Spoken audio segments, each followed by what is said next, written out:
Be careful when you enter into Big Sky Country. You might just encounter some big mysteries. It's getting closer to Halloween, and the paranormal continues to reach out further, twisting reality and blurring the lines between what we think is real and what is truly real.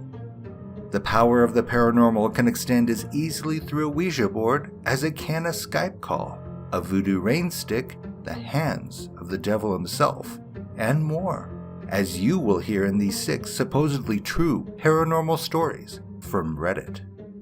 If you like these terrifying tales, please hit that subscribe button along with the notification button so you make sure not to miss a video.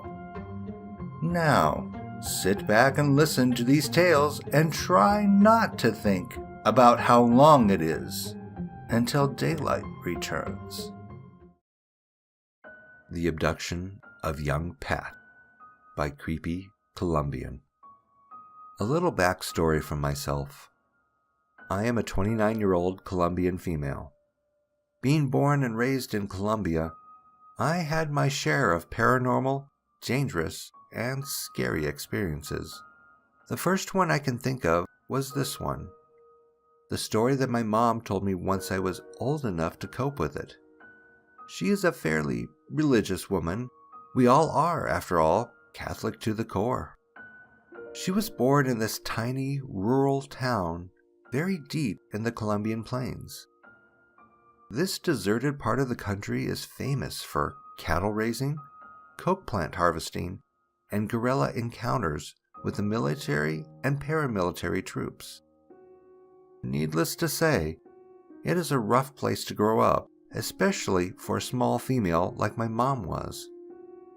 They were a rather poor family. My grandfather worked as a jeep driver instead of cabs since there are no concrete roads, and from dawn till dusk, but not nearly making as much as he needed to support his rather large family. My grandmother took care of the kids, 5 in total, 2 girls and 3 boys, and made ice cream and other stuff to sell around the town. My mom grew up pretty much on her own. My grandmother was a very moody woman and did not show emotions or love towards anyone, ever. They used to go to church every Sunday, for this is pretty much the only thing you do around these places. And the rumors of witches, pedophiles, and rapists were an everyday thing, but it somehow never seemed to touch my family or the ones they knew. One day, my mom was being a little difficult. She was only 6, but she remembers going to church and then making a scene at the end because she did not get a treat on the town plaza.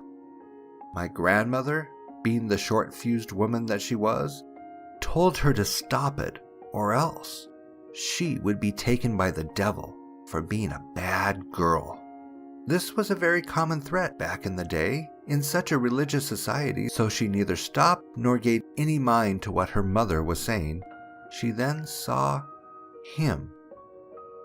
He was a rather tall man, dressed really well. He was staring at them from the other side of the plaza. People walking in front of him hastily as well as others around. But no one seemed to notice him. My mom stopped crying, and the man just smiled and waved, slowly and very candidly. My mom just stared and waved back. She was a 6-year-old after all. She did not know what else to do. My grandmother was just glad she had finally shut up. So she took her home by the hand, almost dragging her down the road. Once there, she gave my mom a rather rough spanking that left her resenting her mother and everything else. That night, when they had all gone to bed, my mom woke up to the sound of a tiny little chick. She loved animals and she was very used to them, living in such a rural town. So she thought maybe she could catch it and keep it. She woke up, put on her flip-flops, and slowly started giving chase to the sound of the tiny chick, not seeing it, but hearing it all the time. She slowly started walking towards the back of the house. These country houses are very poor and usually do not have walls in the back, so you can literally walk out. So that's what she did. It was pitch black, but she knew how to handle herself in the dark, and also, she was a pretty fierce little girl, always playing rough with the boys and scratching her knees. So she walked out of the backyard. She passed by the giant mango tree that was the limit of her house, and the chick sounded so near she just had to catch it. She did not see the chick though, but kept walking in the dark trying to reach it. Sometimes it sounded really close, like right next to her, but sometimes it kind of faded out as if the chick were now a mile away from her. This kept on for a while until she found herself in a place she hadn't seen before. She knew her town. She knew then that she was lost. She stood in the middle of a tiny hill, glancing around. Maybe she could see her house from there, but she didn't. Then she heard it. The chick was so far away again, the sound almost unintelligible now. And then a voice. "Glad to see you again, little Pat. We have been waiting for you." She turned around to see that same man from the plaza. His eyes glaring in the moonlight. The same warm smile and the black hat, black coat, black vest, black pants. Next to him, there was a lady she knew well. Mrs. Lopez from the crooked street right next to the military base.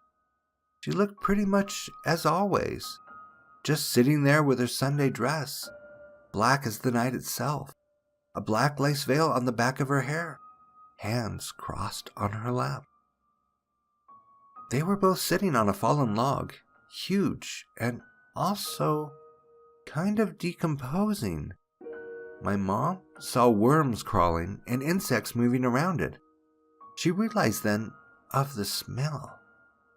It stunk of rotten meat, rotten eggs, bad breath, all at the same time. She felt like throwing up. She grasped and covered her mouth with her hands. Then a couple of shadows moved in the back. There were more kids there, but she did not know them. This struck her as odd, since in her town, everyone knew each other and they have known each other for years. People just didn't move in out of the blue. But then she noticed something odd. The kids didn't look like kids. The faint moonlight let her see their faces, and they were old, wrinkly, almost like a grown-up face, and also their clothes were strange. Black rags just kind of hanging from their bony bodies. It is then when she tried to scream. The scream did not come out, but the man started laughing. It was a surprisingly warm laugh, kind of like leaves crunching under your feet. It wasn't menacing, so she took her hand off her mouth. He then looked at her candidly and said, "Your mom told me to come for you. Don't be afraid. We are going to have a great time." He then stood up, and that's when horror hit her. His legs until now looked like regular pants, but they weren't. He was standing on two hooves, like a goat, and his hooves were huge, stomping the ground as he started moving towards her. Then Mrs. Lopez stood up and opened her mouth. She heard the chick again, this time so far, but coming out of her mouth for sure. She took off running the way she thought she had come in, screaming bloody murder and crying. She never looked back, but she kept hearing the chick, sometimes far, sometimes close, sometimes so close to her it made her run even faster. She then saw a light flickering through the field. The scarce trees let her see through, and she recognized the shape of my grandfather's broad shoulders and his flashlight circle moving around. She screamed at him, and he stood up, looking around until she finally reached him and hugged him. My grandfather just stood there, holding his little girl, until she stopped crying and told him about the man, about Mrs. Lopez, and the weird kids. He brushed it off, saying she had had a nightmare and not to worry. but she insisted and was instead harshly disciplined for sneaking out in the middle of the night. Dawn came, and my grandmother sat on the kitchen table and called her up. She knew she was in for it, so she was preparing for the worst beating of her life. But surprisingly, her mother did not have a belt or anything on her hands. She was just sitting there, looking concerned, and asked her to sit. My mom complied, and she then asked what had happened last night. My mom told her everything, from the moment she heard the chick until she saw my grandfather. My grandmother just listened, wide-eyed, twisting her fingers and cracking her knuckles. When my mom stopped, she told her what had happened. She apologized for calling her a bad girl and threatening to give her away to the devil, and then started crying and saying that she didn't know better. She had been raised this way as well, and that's the only way she knew how to deal with children. My mom was confused. Why was she apologizing? She then proceeded to tell her that the man in the plaza in the field was the same man, the devil. That is why she didn't notice his legs up until the very last minute. He doesn't show his true nature until it is too late. Fortunately for her, my mom was quick and tough and a little rascal, so he couldn't reach her fast enough. Also, the lady next to him, she called her the Pio Pio witch. Pio Pio being the sound that a little chick makes in Spanish, and that she knew her well, for she had cursed a friend of hers a few years back. It is known that the witch uses the sound of a small chick to attract kids to her, and when you hear her far, she is actually right next to you, and when you hear her close, she is probably very far away. She promised her nothing will ever happen to her again, but she needed to behave better and also never, ever leave the house without her knowing again. The Haunted Skype Call by the Evil M. Just to note, this story takes place in the eyes of a 15-year-old male in high school. The day started out normal, just like any other day. I woke up early at around 5:30 a.m. I tiredly shuffled out to the kitchen and got a bowl from the cabinet and poured myself a nice bowl of Lucky Charms. I sat down at the table and began to eat it. I was tired, but my mind was racing because I was finally able to talk to my friend. We'll call James in this story. James had been my friend for 3 years over Skype, and we got along really well. He had been on vacation for 3 weeks, so I was excited to finally be able to talk to him again. I went to school like normal, and when the final bell rang, I burst through the doors and ran as fast as I could home. It was only about a 5-minute walk, so it was easy to run home. Once I got home, I turned my computer on immediately and opened Skype. I don't think I even took my backpack off. Once I got a minute to calm down, I went and used the restroom and put my backpack down by the kitchen table. Note, I was usually home alone every day as my brother went to school and had football practice after, and my mother worked until 7 p.m. I heard the Skype sound that plays when it opens, so I hopped on my computer and searched for James's name. I found it, but before I could do anything, I got an incoming Skype call from him. I thought this was unusual as I always called him, so I thought maybe something happened. I answered, but there was no sound. I sat there confused. So after what felt like a few minutes, I spoke up. Hello? James? Are you there? With no success for another minute, I was about to say it again, but then I heard something. I heard a sound as if fabric was being rubbed against his microphone, but then the camera came on from his phone. I was shocked because it was completely black, with a faint glow from the left side as if the moon was shining in, but it was supposed to be daylight. I sent him a message over text through Skype, but no answer. Right before I was about to hang up the call, I saw 2 bright ball-shaped objects shine to life. I then realized after the initial shock of seeing them, they were eyes peering directly at me. In less than a second, I hung up the call and sat there scared out of my own skin. I got another incoming call from James. I hesitantly answered, and it was him. He said, "Sorry I didn't call sooner. I thought you would." So I replied, "Dude, you didn't get my message? You literally just called me." Sadly, he didn't get my message. He didn't even have a log of the call, and when I checked, neither did I. Not even the message.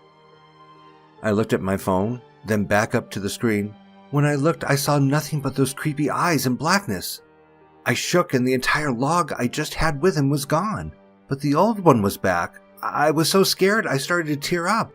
When I did get a message from James, it read, "Don't be sad. Be scared." Suddenly I felt chills go up my spine and I looked at the time. It said it was 12 a.m., even though it had just earlier read 3:30 p.m. I screamed and powered off my computer. Nothing made sense. It was nighttime outside, but I never noticed hours going by. With no one coming home? In that moment, I swear I saw something standing by the door. I screamed and got so scared I blacked out, or so I thought. Once I woke, it was 3:34 p.m. and James was on the call. He was asking if I was okay because for the last 4 minutes I kept saying on repeat, "I see you. Be scared. I see you. Be scared. I see you. Be scared." I told him everything. He said it was probably a day terror I had. But after my mom got home and I was done talking to him that day, I went on Skype's files and found a chat log for 12 a.m. with 3Y3S eyes. Ever since then, I deleted Skype and began using Discord. However, every now and then, I get messages from unknown number on my phone that says, "Eyes." I blocked the number and nothing has happened for a year. I'm glad to say this. Scary Skype ghost? Let's not meet again. Never Play with a Ouija Board by Celluloid Addiction.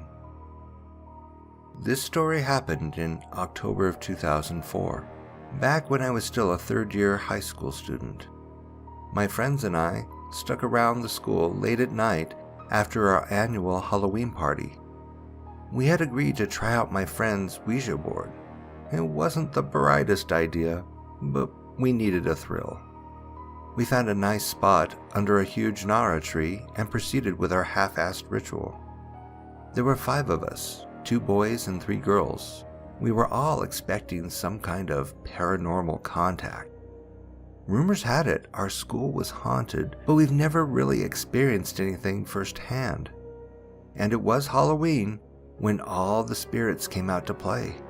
We all wanted to get spooked. Also, we'd never seen a Ouija board firsthand before, so we were pretty excited. Our school was an old Spanish colonial house, built in the 1800s when the Spaniards still occupied the Philippines. We were in a section of the school that doesn't get used often. Located beside a creepy old Jesuit house, people only go there when they needed to use the restroom, store equipment on one of the sheds, or make out with their boyfriends or girlfriends. We sat down in the middle of an open space, with only an exposed, bare bulb nearby illuminating the surroundings. We were all having a laugh, scaring each other with what-if scenarios. It was your typical dumb kids doing dumb things. My friend, who brought the Ouija board, proceeded to place it in the middle of our circle. If I remember correctly, it was the glow-in-the-dark version, which we found hilarious.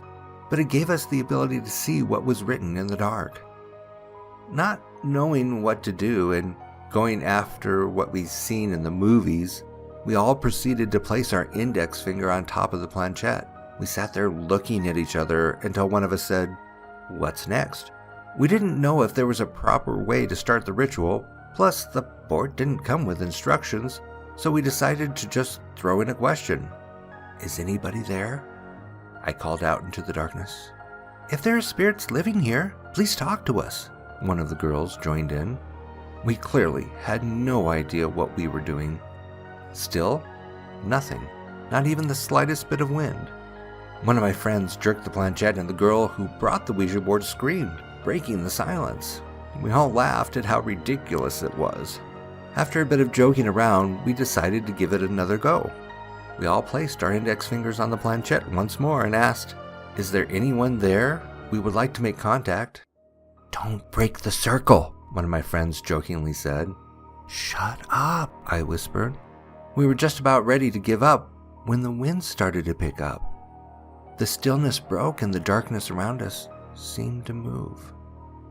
Just a coincidence, we thought. "Okay, don't break the circle," I yelled out. "Is anyone there?" I was excited. It was like a scene from a movie with dirt and dead leaves swirling around us. "Guys, I'm scared," my friend sitting beside me said. "My mom warned me about playing with forces we don't know." "Did you die here? Were you killed during the war? Are you the headless priest that roams these hills? Do you know Jose Rizal, our national hero?" "Are you a hottie?" my friend giggled. At this point, we were all throwing random stupid questions. Nothing. "This is crap. I don't want to do this anymore," my friend said, exasperated. We were all thinking the same. Just then a group of dogs from the neighboring house started barking at us through the chain link fence. These 6 dogs were growling and showing teeth. We all screamed and, without finishing the ritual, bolted right out of there. We didn't see each other until after Halloween break, and this is where the story gets creepy. One of the girls told us about a weird experience she had the night after playing with the Ouija board. She had gotten home late after hanging out with her friends from the neighborhood when she realized she forgot the keys to her house. So she called her brother up, who was then still sharing a room with her, and what he said crept the hell out of her. He swore she was already home. He claimed to have seen her walk in a while ago and that she looked really tired and saw her head straight to bed. Creepy, but no need to freak ourselves out was all I thought. Besides, her brother must have just been tired and seen things. But then another friend started telling us about an encounter she had that Halloween night. She was going up to her room when the lights started flickering as she was ascending the staircase. Your typical horror movie visuals. Shrug it off to faulty wiring. But just then, she saw the door to her room open and a dark figure stepped out and stood atop of their staircase. She couldn't make out the entity's face, but she recounted that she couldn't move and felt utter dread as the figure stared down at her. "No way," my best friend, who just joined in the conversation, said in disbelief. "Something happened to me as well." He recalled that he was sleeping one night when he woke up feeling really uncomfortable. He described his vision as having TV-like static and a feeling of heaviness surrounding him. He looked around the room, and that's when he saw a bloody, charred face with piercing red eyes grinning at him through the window. I couldn't believe what I was hearing because I had an almost run-in with death that night. After the ritual, I was sleeping in our sedan on the way home after fooling around with the Ouija board when I felt our car jerk. I woke up instantly. Looking out the window, I found out that we'd been hit by a huge oil tanker. I panicked and leapt out of the car. Luckily, my mom and I survived the crash since the front of the car was a total wreck. I still don't have an explanation why those things happened to us, but thank God nothing happened after that. I never played or got near a Ouija board ever since. Can a Mirror Lie? By Gray Potato 421. My name isn't important, but what is important is that I'm male. I'm a 15-year-old male who became interested in spells at 13. I spent the whole time between those ages experimenting with spells. Most turned out to be for summoning and others were curses. I devoted nearly a month trying to cast a curse on someone I wasn't particularly fond of. It succeeded. But that same night, I saw a man. He was dressed in a pitch-black trench coat and plague doctor's mask. He was only visible because of a slight glow coming from my charging phone. He didn't say a word, just stood and stared. I tried to ignore him by going to sleep, but the feeling of being watched became stronger. I woke to see him nearly a foot away from my face, breathing heavily. He then stood up and walked through the wall he was facing. That was my only encounter with him until about a month later. I was looking in the mirror after taking a shower. I saw him standing behind me. This time, he spoke. How do you continue? I didn't think about answering the question until he demanded me to do so. He angrily yelled, Answer! My only response was that I didn't know. I waited to see if he wanted anything else from me. He said nothing. I turned to leave and he was gone. I checked the mirror again and he wasn't there either. Since then, I've perpetually felt like I was being watched. I've seen him on street corners, other seats in schools and restaurants, and in the mirror as well. He continues to speak to me, but I never respond. For those getting interested in spellcasting, I would strongly advise against it. Voodoo Rain Stick by Body of Flight 3. I'm a half-white, half-Mexican-American woman. I visited Mexico for the first time when I was 10 and my sister was 8, Cancun. We went with my mom and grandma one night into town away from the resort. They speak Spanish, so we felt comfortable. I remember there were dirt roads and young children selling gum. My family came across a table in front of a store with lots of silver jewelry sprawled across it. I'm not sure where the rain stick came from, whether it was sitting on the table or someone else walked up with it. I just remember a Mexican showing the handmade rain stick to my little sister, and after a minute, my grandma gave some pesos to the person for it. It was 1.5 inches wide and about 13 inches long. It was cylinder-shaped and made of wood, flat on the ends. It looked really old and worn, but it was sturdy. There were 3 colorful bands of twine on each end. If you tilted it slowly to either side, it sounded just like rainfall. I assumed there was rice inside, hitting little sticks as it fell down. We went back to the hotel with our newfound trinkets. Fast forward to when I was 18 in 2007. Me and my mom were living in a 1-bedroom apartment in Plano, Texas. My sister was living in Michigan with our father. The computer desk was right next to the bed. There was a shelf on the other side of the bed with pictures on it. My mom had been going through old belongings and placed the rain stick on the left side of the shelf. I was sitting on the bed, and my mom was sitting down in front of the computer. I was bored and picked up the rain stick to hear the soothing sound of rain and bring back memories of my childhood. I thought it would be fun to start shaking it like an instrument and made a musical beat. As soon as I did that, I was in front of a fire in a circle of black people wearing little clothing. We were all sitting surrounded by tall grass. No buildings, just out in nature. Their appearance and the feeling there was tribal. I was playing the rain stick, shaking it while some were chanting a foreign language I did not recognize. I noticed my hands were black, and suddenly I was back on the bed and my mom and I smelled smoke. It smelled like there was a fire burning in the apartment. We then witnessed a white fog slither up out of the rain stick.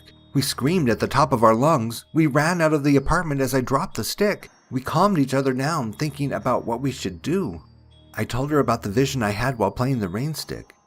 She decided we need to find a curandera or a curandero. They clear spirits from homes. We figure it had been used for voodoo or something and wondered where this thing originated from. We realized that we didn't know exactly how old this thing was and how many people owned it before us. We prayed that whatever came out of that stick didn't follow us to the car. We were freaked out, scrambling through a phone book seeking a curandera. We drove to the Mexican side of town, desperately seeking a curandera, but it was past 10 p.m., and all the spirit and psychic shops were closed. We built up enough courage to return home. The smell of the campfire was gone. I called this musician I was dating at the time. His mom was a very well-respected psychic in Dallas. He told me to wrap the stick in red material and place it in the closet next to the front door. After 2 hours, me and Mama Bear felt uncomfortable with it still in the house and placed it right outside our front gate. The next day, one of my sister's friends came by. A Native American dude we referred to as Ashtray. He knew I liked smoking ganja and brought a joint. I asked him if he could get a bag of bud for me. He had mentioned he was hanging with a friend that night, but had not brought him over because we didn't know him. Ashtray left to get my sack. I left to walk 2 buildings over to hang with this hot guy I knew while I waited. I noticed at the building facing ours was a dude about 16 years old standing behind the staircase, staring at our apartment. I assumed it was Ashtray's friend waiting for him to come back. I said, "You don't have to wait out here, dude. You can come in." He didn't say anything and came inside. We were chilling, watching TV. Ashtray returned with a dime bag and we all got stoned. Eventually, the dude I found behind the stairs said he had to take off. He left. I asked Ashtray how they had been friends. He told me he didn't know the guy, and the friend he said that he didn't bring was at his apartment the whole time. I was pretty freaked out and told my mom about it. All 3 of us opened the door and noticed the rain stick was gone. We know that creepy guy took it. My sister came back from Michigan the next day. I described the guy from the stairs, and she knew who I was talking about. A week later, she informed me that he hadn't been at school for several days, and his parents were looking for him. I had a feeling it had to do with him stealing our haunted rain stick. 3 a.m. Experience by Ziexel YT. This happened when I was 7, and I was sleeping in my parents' room because I didn't have my own room at the time.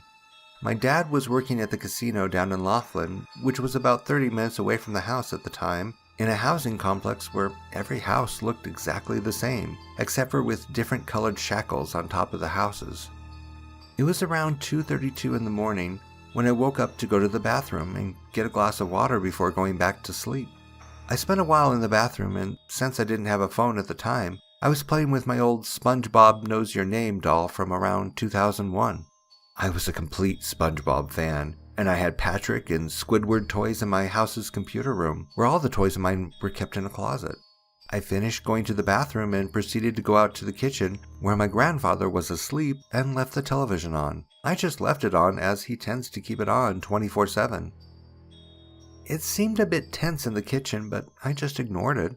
I poured myself a glass of water from our old water dispenser from when we lived in Tucson. I went back to my parents' room and I laid back down after drinking my water. Around 10 minutes passed and I couldn't fall back to sleep. I looked for my mother's iPad, which I usually just watch YouTube videos until I fall asleep. I found the iPad case, opened it, and it was dead. Put it back where I found it and just laid there. 2 minutes passed and I suddenly had the urge to sit up. I followed the urge and sat up, stuck staring in the corner where my parents' lamp is. It turned off randomly and I saw some black figure. It choked me until I could wake up my mother, who was right next to me on the bed. She got up and I could barely speak. I was completely out of breath. She grabbed me and ran into the living room where my grandfather was sleeping and told me to sleep out there for the rest of the night. That exact day after that, I was sitting on the couch with my SpongeBob doll and my Woody doll. My Woody doll wouldn't stop going off, so we had to take out the batteries. A few hours after that, the Woody doll went off again, but this time in a much louder manner to where you could hear it from all the way in the back of the house. It just said, "Reach for the sky." I grabbed it and checked the batteries after it was done saying the phrase. The batteries weren't even in there. So it just makes it even more confusing, not to mention that my SpongeBob doll said, "I'm going to kill you, James," which is my name, but was never programmed into the doll, nor was the phrase. So it just makes it even creepier. I'm 12 now, and every time I wake up around 3 a.m., I feel something watching over me. Thanks again for joining me for these terrifying paranormal tales. If you enjoyed this episode, please hit that subscribe and notification buttons so you know when the latest horror is delivered. Want to hear your true or fictional scary story narrated by me on this channel? See the description below for how to submit your story. As you heard, even in daylight, we may not be safe from what lurks out there in the shadows. Just a question though, as we grow up, does our family and or society try to train us not to see the paranormal so we don't end up being afraid every moment of every day? Just asking. I'll see you in your nightmares. Good night.